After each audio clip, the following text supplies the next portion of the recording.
Welcome everyone to the January 12, 2026 Wallet Interoperability SIG meeting for the Open Wallet Foundation. As with all Linux Foundation meetings, this is held under the Linux Foundation antitrust policy / competition policy. If you have any questions about these matters, please contact your company counsel, or if you're a member of the Linux Foundation, feel free to contact Andrew Updegrove of the firm Gesmer Updegrove LLP, which provides legal counsel to the Linux Foundation. In addition, this is held under the Linux Foundation Code of Conduct, which can best be summed up as be excellent to each other, and we're going to get a ton of work done. This meeting is being recorded and will be posted to the Open Wallet Foundation YouTube, specifically the Wallet Interoperability SIG playlist. A couple of quick bits of housekeeping before we get into it with our guest speaker, Jim St. Clair, who we can't thank enough for joining us today. There is no Wallet Interoperability SIG call next week. Thanks to Martin Luther King Day in the States. We're going to meet again on Monday, January 26th. We need a speaker. If you'd like to present, we have a sign-up sheet, which is linked and shared in the chat. I will share it again. As I mentioned before, this is being recorded. Inside the recording, we'll have a link to this wiki page, and we'll show you in a second. You'll also put a link here in this wiki page for the YouTube link, as well as the Open Wallet Foundation recording link and any slides if Jim can share them. Next up, if you want to present the Wallet Interoperability SIG, we have a sign-in sheet. You can check it out right here. For some reason now this isn't working, but you can check that out right there. Our architecture SIG meets at the top of the next hour. We're talking about the overall mapping effort and the architecture, not of a specific project in the Open Wallet Foundation, but how are we working together as a community to develop custom code components. But also it's an ongoing discussion around the project to product continuum. We have amazing software projects. There's a lot of work that goes into them. They then need to be turned into products by folks who are going to be building these out for end users. And a lot of time in the Open Wallet Foundation Architecture Special Interest Group is talking about how we make these projects more product friendly. How do we create tools, ideas, concepts, documentation necessary for these projects? How do we work with the projects to map them and understand where the commonalities are and the common components? A couple of real quick upcoming meetings this week. The Bifold Community Call. The Bifold Community meets every other week. So it's this week and then again in 2 weeks. The Bifold Community Call is tomorrow at 8 a.m. PT, 11 a.m. ET, 5 p.m. CET. The Occupy Maintainers Call. The Occupy community meets every week. Every other week is the Maintainers Call, and every other week from that is the Akka Adaptive Cloud Agent Python user group meeting. This week is the Maintainers Call. That's happening tomorrow at 9 a.m. PT, 6 p.m. CET. The Credo community is meeting on Thursday at 6 a.m. PT, 3 p.m. CET.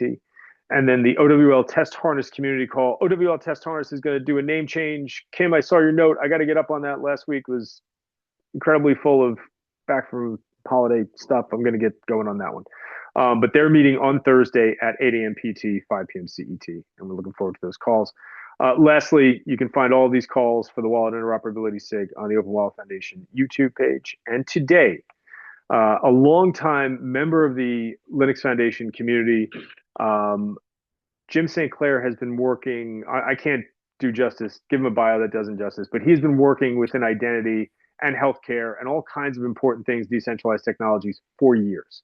And with that, I'm going to stop sharing. Jim today is going to talk about Agentic identity, specifically AGNTCY and Credo. And I'm going to stop sharing and turn it over to Jim. Jim, you are up. Hey, Arm, welcome. Jim, you're up, and you can share your screen whenever you're ready. Thank you, my friend, and you're far too kind. I'll keep my introduction very short, given that outstanding commentary. Jim St. Clair, I have the distinct pleasure to know Sean and several of the other people on this call for several years. I am here as the CEO and co-founder of MyLego. We are a Credo-based patient identity platform that we've developed and going into POC. I've also participated in TOIP since its inception, was part of the early OWF formation discussions, still active with LFDT and DIF, and also more active now in some of the Linux Foundation activities on agents and what we're doing in Agency, which is an open source AI agent platform, and wanted to share that with you today. So I have to make a slight adjustment to my screen. There we go. Now I can see everybody, and I'll put this into presentation mode. There we go. Scaling the agentic web. And as you could see as a preamble to the slides there when I had them up, I credit all of this to Andor. Andor is someone that several of you may know.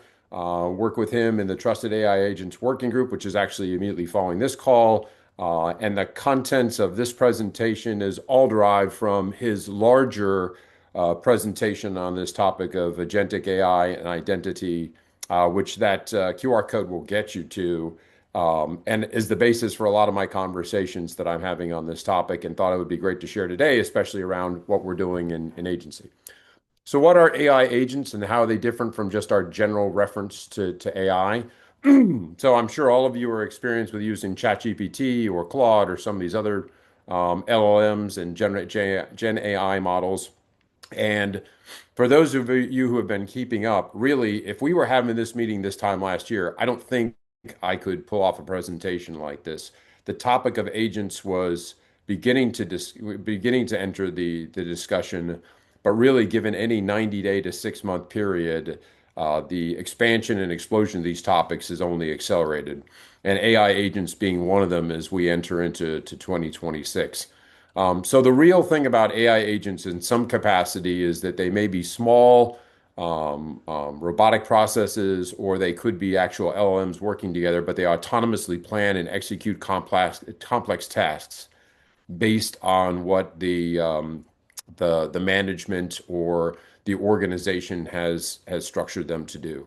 A key thing about agents is that they generally have their own memory, they use their own tools, and they leverage, quite frankly, one or more potential AI models for accomplishing their task.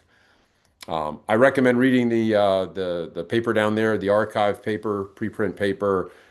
It kind of gives what is considered the most authoritative model around levels of autonomy with agents, which I'm sure fits just about everyone else's vocabulary and thought process around a level one agent essentially being something that only responds to input, has a very strict limited code, kind of like a robotic process automation type step or task, on up to level 4 and 5, where the agents have been embodied to act autonomously on one or more sort of things. And from the standpoint of LFDT and this organization and DIF, that's where you start getting into agents acting on behalf of a human and a human identity. And what do we need to consider from a policy, a governance, and an architecture standpoint?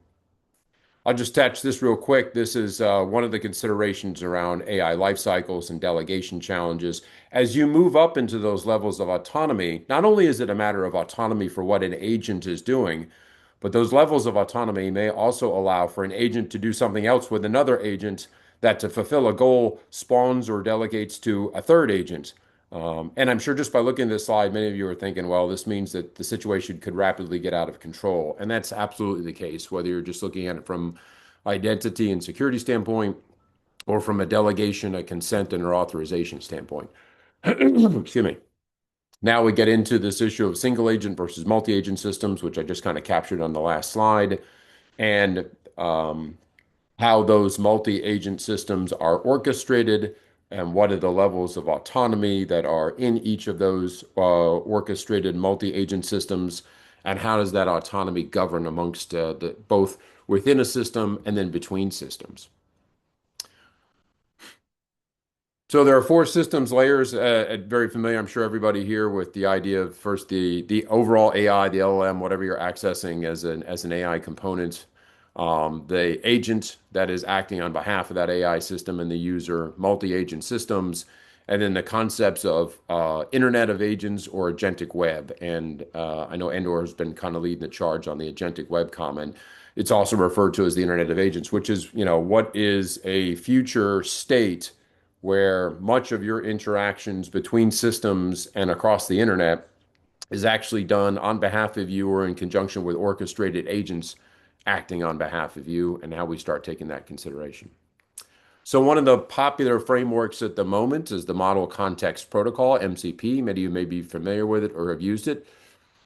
I threw the slide in there just because it's a good example where over the last year, topics like MCP and the use of the protocol have exploded. There's several LF initiatives involving MCP, but there are associated security threats. And MCP out of the box, if you get it from Anthropic as an example, or Google, is not inherently secure or meet the ways that all of us here would consider identity architecture and applying identity and access management. Within the OpenSSF, for those of you familiar, we do have a working group on secure model context protocol. There's also things like A2A secure, A2AS, also another initiative. And these are some of the things that are going to get bundled, hopefully, into the new AI agents framework consortium that the Linux Foundation is launching. Just a comment about the security frameworks for AI agents today. Without going into details, you can just look at the list on the left and say, oh, look, there's a whole bunch. The lack of consensus or even real firm direction as to which frameworks to choose, which frameworks are most appropriate, what are the associated risk management decisions and benefits analysis for each of those frameworks is still under consideration. A couple of them are pretty popular across industry groups such as Octave or Maestro.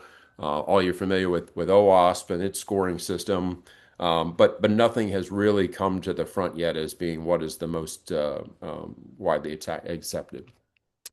At the same time, there's now surveys in organizations and across industry to realize that managing non-human identity is getting to be as complicated or more complicated than just managing human identity. So from an identity and access management standpoint, especially when you're talking about working on behalf of something, um, how do I both define and enforce that I, as a human, have certain access to resources or control certain resources, and it can extend consent or sharing with those resources, and then convey that architecturally and electronically into a non-human identity working on behalf of me or as part of an orchestrated system that is supporting me.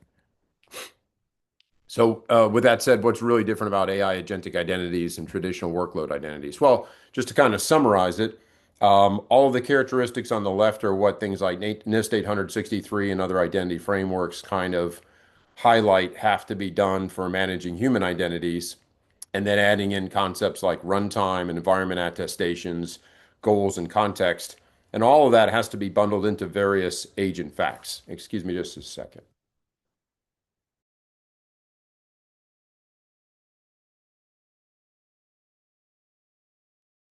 All right, pardon me, I'm sorry. They all have to be bundled into agent facts. So these are things included, either embedded into the agent's programming and memory framework, or as part of some governance framework that's being leveraged by the multi-agent system, and together embody what you think are necessary for those aspects of identity and access that have to be reinforced. And most importantly, is the concern about whether they have to be reinforced real time, and then associated access control systems. So when you put it all together, everything on the left represents different characteristics, and I think I have a laundry list on the next page of access control models and their applications and how we commonly do them as, say, an individual accessing a resource to perform a function or get access to data regardless of ownership or consent for ownership. All of that has to be reflected then, in dynamic models and composable models, in chain delegation and the like, into what that identity and access management framework actually does on behalf of an agent. So again, much like when I talked about the other concepts of frameworks, many of you are familiar with some of these, but there are unfortunately dozens of considerations around access-based control, schools of thought, and concepts in place.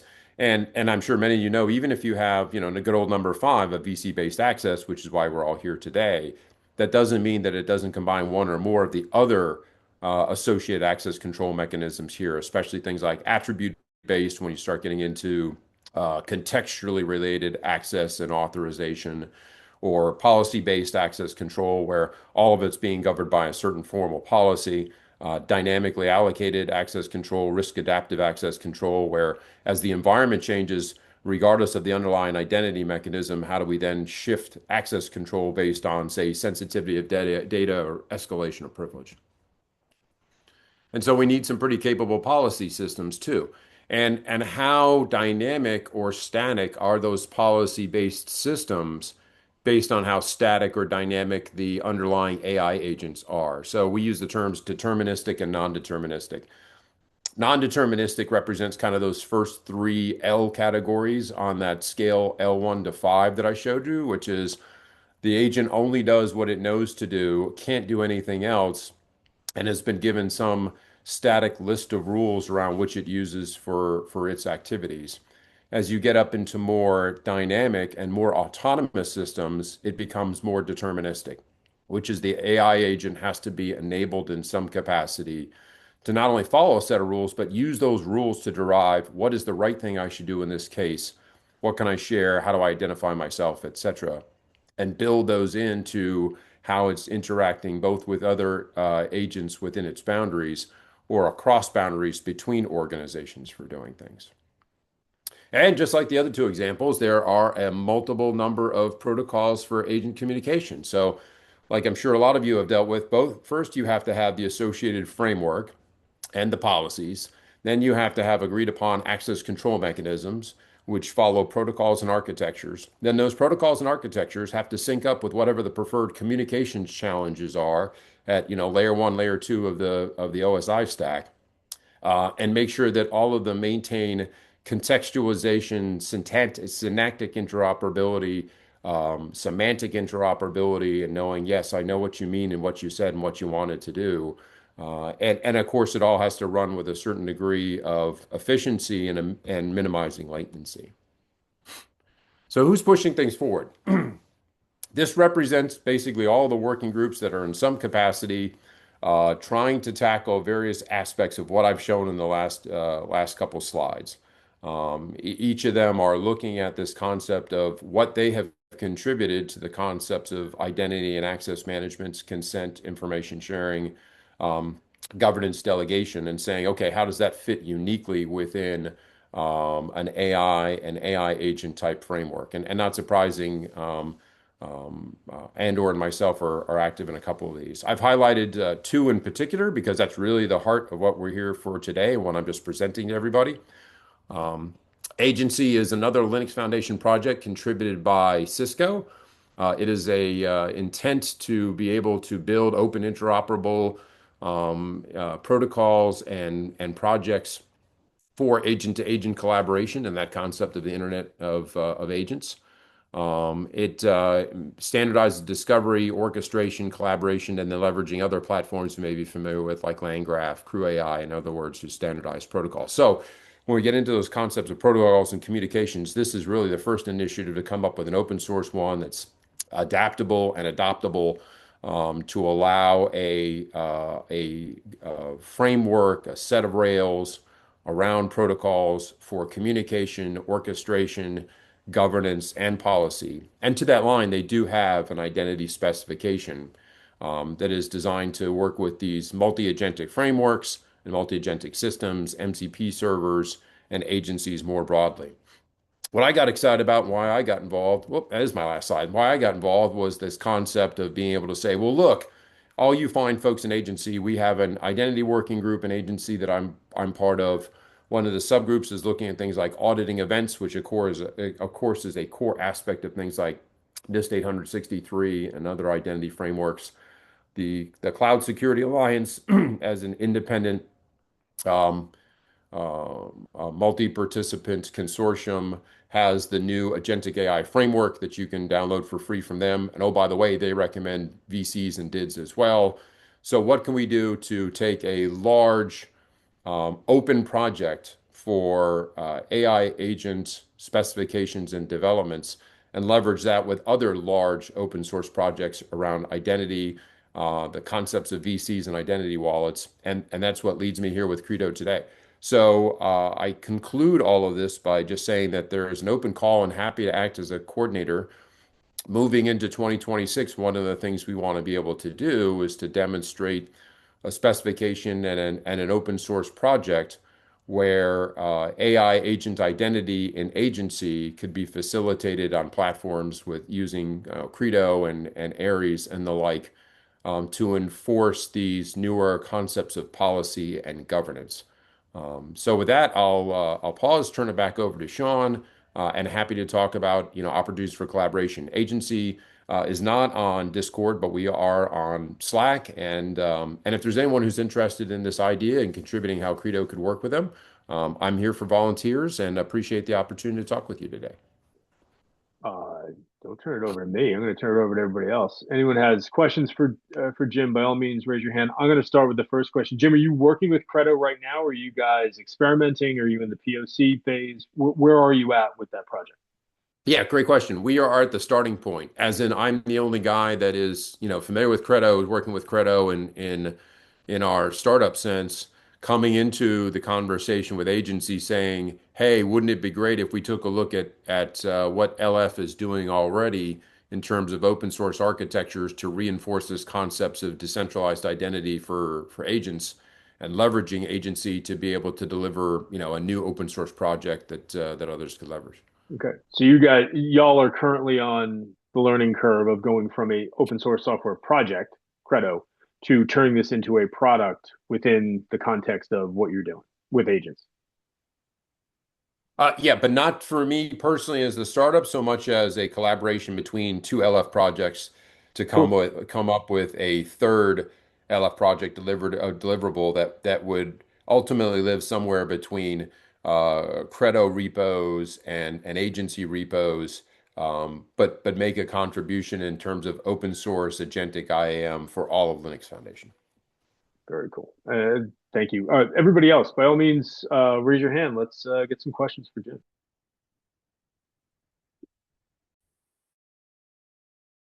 And it's Monday, so if there's no questions, that's okay. I'm here to chat about it. And on Discord, I have just begun this conversation with agency, so happy to start, brokering collaboration. Cool. Hi, this is Harm. Go for it. Good to speak to you again, and love this subject. So, what I'm working on is a architecture for digital twins and agents with trust, and mainly from a interoperability point of view. So the identity wallets, decentralized identity, but also how we can get a life cycle for developing agents and infrastructure for agents that are continuously improving, but also continuously more secure and trusted. So this is quite good to see the timing wise. And we are starting also some new projects. So my current project is 3DXverse. 3DXverse is one of the funded projects by the Commission, European Commission, to do a interoperability testbed for twins and wallets on the interoperability level with decentralized identities. And now we are looking on how we can adopt or how we can enhance this framework with agents. So the agentic AI, but also the infrastructure layer. So especially edge performance computing and automation in terms of the deployment of agents. Well, Harm, you and I can have a much lengthier conversation offline because you brought up two of my favorite words, which are digital twins. A very early version of this presentation, without any reference to agents, was something I shopped around several years ago because I actually started talking about digital twins, and I'm specifically interested in digital twins for healthcare in the Linux Foundation several years ago. And to your point, I basically was kind of a distant observer on the EU EDITH Virtual Human Twin project, and I know that the EU and EC is pursuing directions with that for this year now. And happy to chat with you about what we're working on and the societies I belong to for that. Yeah, very good timing. So today there's also a new opportunity window for creating new projects on top or alongside the toolbox for digital twins and the reference architectures for the UDI wallets and twins. So let's discuss and explore further.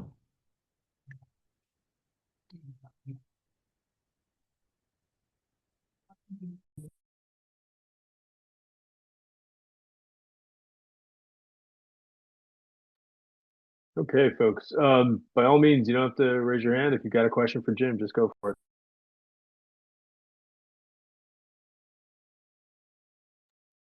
Is there any plans to unify all the threat models not really agreeing and all the actual models not really agreeing. It's a bit of a wild west, isn't it, at the moment, Jim? It absolutely is, and I'm sorry, Romik, there was a little modulation in your communications, but I heard the central question is a bit of a Wild West. It absolutely is, and I think I don't fault anyone, especially participating in the open source AI side, with people trying to advance AI and trying to advance agents, as I'm sure a lot of here you have encountered. It's not always a malicious intent just to go out and sell something, regardless of security considerations or identity or access, but just to advance the technology. And so we have a tremendous number of people and groups and organizations that, in some capacity, are just advancing how cool it is to use AI agents in the future. And then the groups I listed, groups like this one I'm talking to today, are like, well, that's great, but we should consider from a policy and governance standpoint what's the right way to do it. I participate in a U.S. federal working group on identity and access management, and no surprise, I've been leading an effort to create a white paper around this that goes hand in hand with another working group's efforts to just tell the federal government this is what an AI agent is, and these are what your considerations are for NIST compliance and being able to use it in a U.S. federal system. And I'm not sure we're in front of that wave in the same way that, any time in the past we were in front of, well, before we adopt Windows 7, what do we need to consider for security considerations? We don't have quite that same conversation going on for AI agents. Because the other thing is almost like it's too the idea of the OAuth and stuff is too big for this project. It's almost like agentic AI. The ones I said this with IoT. The same thing is who owns it, what does it do, and who do I sue? They're the questions which most people are going to ask. They're not going to care about the IAM level, as it were, the access control, and that's the things I keep on asking people, which is what we're getting in sort of commercial agentic security. It's almost like it's like the cart is running off before the horse here. It feels like a lot of it. Yeah, I agree 100%, and that's why I just like being involved with Linux Foundation and leveraging groups like this to force the discussion or offer architectural alternatives or open protocols that everybody agree on, because I think that's the only way to kind of head off a lot of what you just pointed out. Okay, carry on, David. David Alexander, you're up.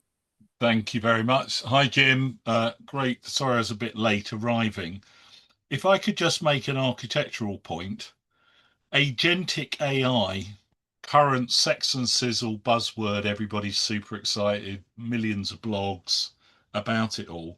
But there is a form of agent that is based on engineering and rules and isn't AI. And I think defining and verifying an agent is able to act either on behalf of an individual or a relying party that wants to subscribe to something needs to be considered, because that's a fundamentally more likely thing to being used in the real world on a daily basis. So I'm an absolute fan of identification and verification of agents, but there are different classes of agent, and we're going to get caught up in the sex and sizzle and spin of agentic AI because it's cool, instead of looking at the underlying engineering principles of assuring an agent and who it acts for, and that it has the authority to act for that person. It may be in lots of people's minds no different to agentic AI, but that's the one that's going to get adopted at scale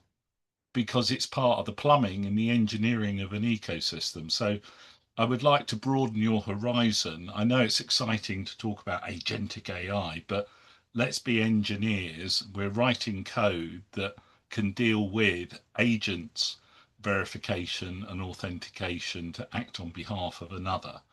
And agentic AI should come from that. I won't get into all the other problems of agentic AI for now, but that was just my point. But no, I agree 100%, David. I think that's very well said, and in a lot of regards, kind of summarizes what I was trying to convey. Yeah. And before the AI times, about 6, 7 years ago, I'll disclose I was with another company, and we were service partners with UiPath, the robotic process automation company. And what started to burn my biscuits was that 2021 or so, and all of a sudden everybody's saying, well, AI will do it. And I'd listen to the use case or the discussion of the system behind it. And I'm like, RPA was already doing that 3 years ago. Exactly. Moreover, it was doing it where you were making policy decisions to say, this robot or this agent does X, this robot does Y, and never the two shall meet. Now, in an effort to take advantage of all that, sexy buzzwords, it's, well, AI agents will do all of this. Well, I think to your point, that's forcing people or unintentionally delaying the governance conversation that we had when we put together a robot to do something. And Exactly. yeah, and that's complicating what used to be a kind of a simple 1 + 1 = 2 problem into something much broader that doesn't need to be tackled as a big bologna sandwich. There's a phrase that a former American chief executive of mine used to use quite a lot. Are we looking at snake oil here with agentic AI? Because buried in those agentic AIs is the problem of hallucination.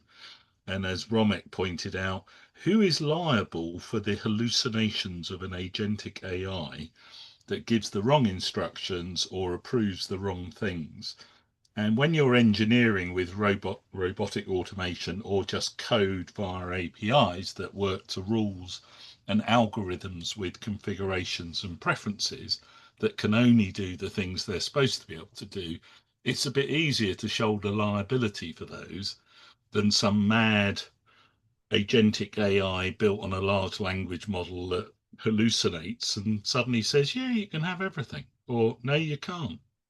So I think we've just got to be a Yep. bit grown up about it as engineers. Yeah, agree 100%. And certainly in a healthcare use case, this comes up every day. And Oh, to your point about hallucinations and who's responsible for them, what we find just speaking from my experience in healthcare is the hallucinations manifest because the AI has gaps in data. And why are there gaps in data? Well, because your electronic health record isn't complete, or the test results aren't entered correctly, yeah, or they didn't match the right Dave Alexander to the right Dave Alexander to make sure that the information was all the same patient, et cetera. yeah. And the guardrails within that agentic AI are incomplete, or the prompts that are being used as part of it haven't been fully thought through, and it lets garbage in. Yep, agree 100%. Which actually fits in with, when we look at the identity community, it's a huge community working in lots of different contexts. And a lot of the folks here started out working on this from an individual perspective, but one of the bigger conversations right now is the enterprise perspective. It's not just wallets for Sean and Kim and Steven, it's wallets for Sean's organization, Kim's organization, Steven's organization. And a lot of that, particularly if we parallel that with agentic AI, a lot of that's going to go to this governance model. Where does,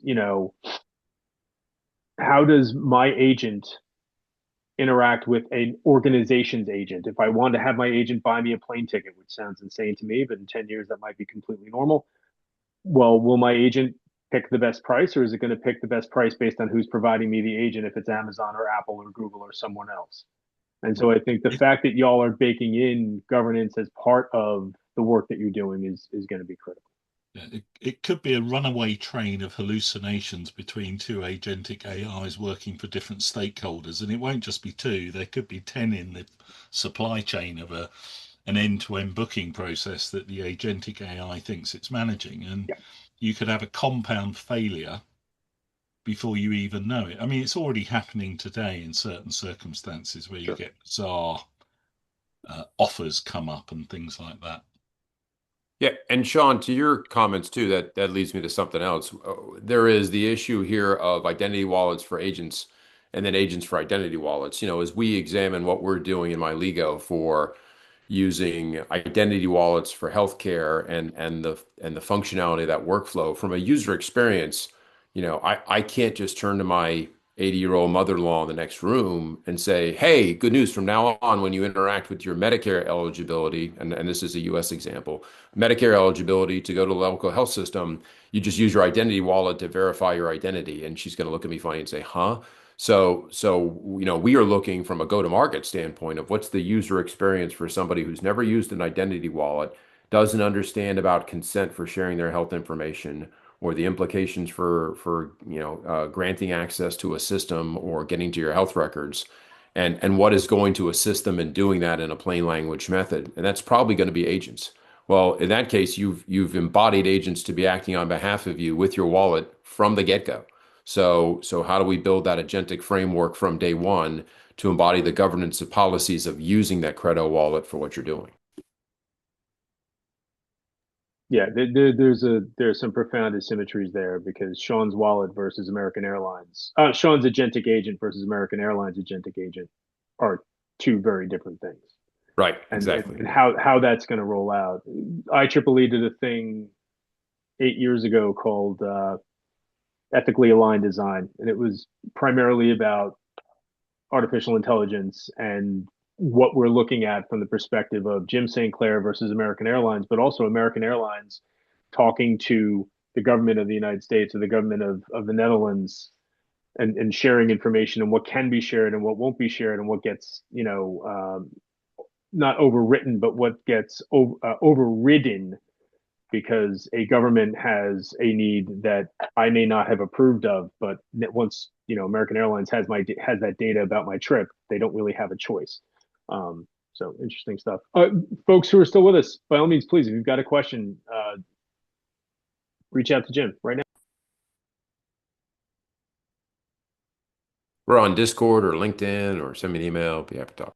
Actually, Jim, if you want, if you could put, don't put your email in chat. You are on Discord.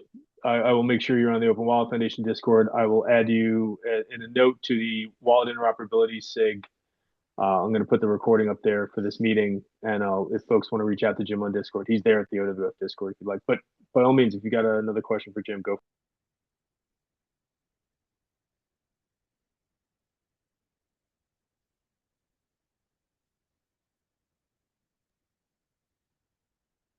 All right.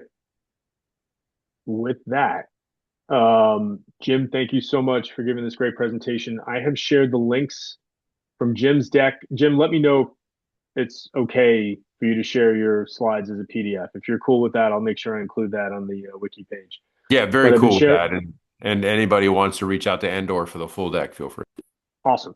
I've shared the links in the chat that came from Jim's deck. Most of them. He was talking faster than I could hit Control C, Control V. But the video is going to be posted in a couple hours. The links are going to be on the Wiki page as well. If you want to reach out to Jim, he's going to be on our Discord. Please don't put an email address in our Zoom chat because that ends up in the permanent record or something. But yeah, Jim, thank you so much. And thank you to everybody for joining us for today's Wallet Interoperability SIG. We are not meeting next Monday. We're going to meet the following Monday. And if you've got something you'd like to present, by all means, let me know. Thanks, everybody. Let me stop the recording.